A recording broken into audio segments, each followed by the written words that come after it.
अब तृतीय मंडल के 20वें सूक्त का आरंभ है। इसके प्रथम मंत्र में विद्वान जन कैसे वर्तें इस विषय को कहा है।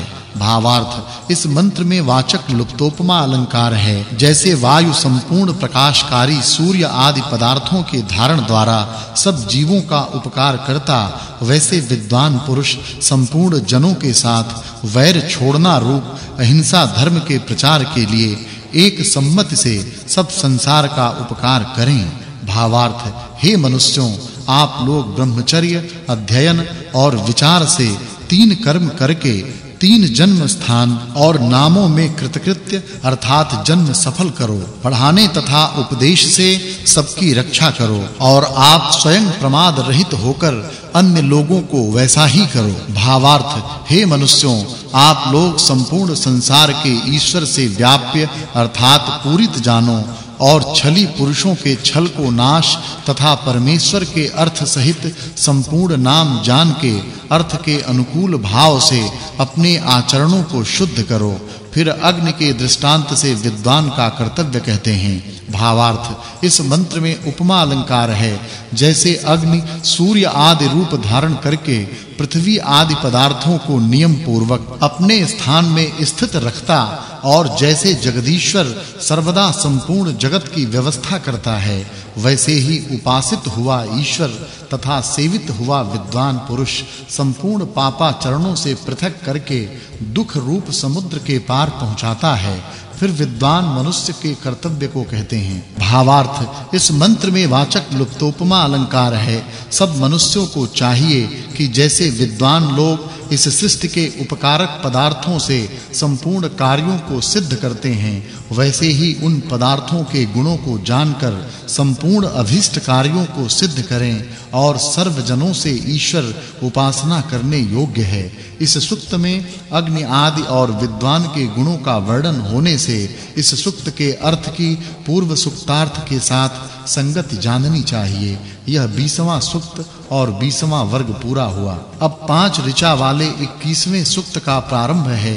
इसके प्रथम मंत्र में मनुष्यों को क्या करना चाहिए इस विषय को कहते हैं। भावार्थ, जैसे अन्न, जल आदि का दाता पुरुष अन्य पुरुषों को प्रिय होता, वैसे विद्या, उत्तम शिक्षा और धर्म संबंधी ज्ञान प्राप्त कराने वाला जन इन कर्मों को जानने की इच्छा युक्त पुरुषों का प्रिय होता है। अब धर्मोपदेशक किसके तुल्य रक्षा करते हैं इस विषय को अगले मंत्र में कहा है। भावार्थ, जैसे अग्नि, जल आदि पदार्थों को अपने कर्म से शुद्ध कर वर्षा आदि रूप से संपूर्ण पदार्थों को सींचकर सब जीवों की रक्षा करते हैं, वैसे ही विद्या और धर्म के उपदेशक लोग संपूर्ण मनुष्यों का पालन करते हैं। फिर विद्वान लोग क्या करें इस विषय को अगले मंत्र में कहा है। भावार्थ, हे विद्वान लोगों, जो लोग आपकी स्तुति करते हैं उन पुरुषों को आप लोग वेद के ज्ञान वाले कीजिए, जिससे एक सम्मति से परस्पर रक्षा होवे। फिर मनुष्य क्या करें इस विषय को अगले मंत्रों में कहा है। भावार्थ, इस मंत्र में वाचक् लुप्तोपमा अलंकार है। जैसे जल से सींचकर वृक्षों को बढ़ाए फल प्राप्त होते हैं, वैसे ही सत्संग से सत्पुरुषों का सेवन करके विज्ञान आदि फलों को प्राप्त करें। भावार्थ, जो पुरुष बहुत ही उत्तम वस्तु जिस पुरुष को देवे, उस पुरुष को चाहिए कि उस देने वाले पुरुष को वैसी ही वस्तु देवे। और जो लोग विद्वान के सत्संग से श्रेष्ठ गुणों को प्राप्त होते हैं, वे संपूर्ण जनों को कोमल स्वभाव युक्त कर सकते हैं। इस सूक्त में अग्नि और मनुष्यों के गुणों का वर्णन होने से इस सूक्त के अर्थ की पूर्व सूक्तार्थ के साथ संगति जाननी चाहिए। यह 21वां सूक्त और 21वां वर्ग समाप्त हुआ। अब 22वें सूक्त का प्रारंभ है। इसके प्रथम मंत्र से अग्नि के गुण वर्णन विषय को कहते हैं। भावार्थ, जो मनुष्य विद्या से अग्नि को चलावे तो यह अग्नि हजारों घोड़ों के बल की धारणा करता है। फिर उसी विषय को अगले मंत्रों में कहा है। भावार्थ, इस मंत्र में वाचक् लुप्तोपमा अलंकार है। हे मनुष्यों, जो बिजली नामक तेज सूर्य, वायु, भूमि और जल में तथा अन्य पदार्थों, औषधि आदि में वर्तमान, उनको जन के सुख का विस्तार करो। भावार्थ, जैसे सूर्य अंधकार का नाश कर दिन को उत्पन्न कर और जल की वृष्टि करके संपूर्ण संसार का सुख कारक होता है, वैसे ही विद्वान लोग अविद्या का नाश, विद्या की उत्पत्ति और सुख की वृष्टि करके सबको आनंदित करते हैं। भावार्थ, इस मंत्र में वाचक् लुप्तोपमा अलंकार है।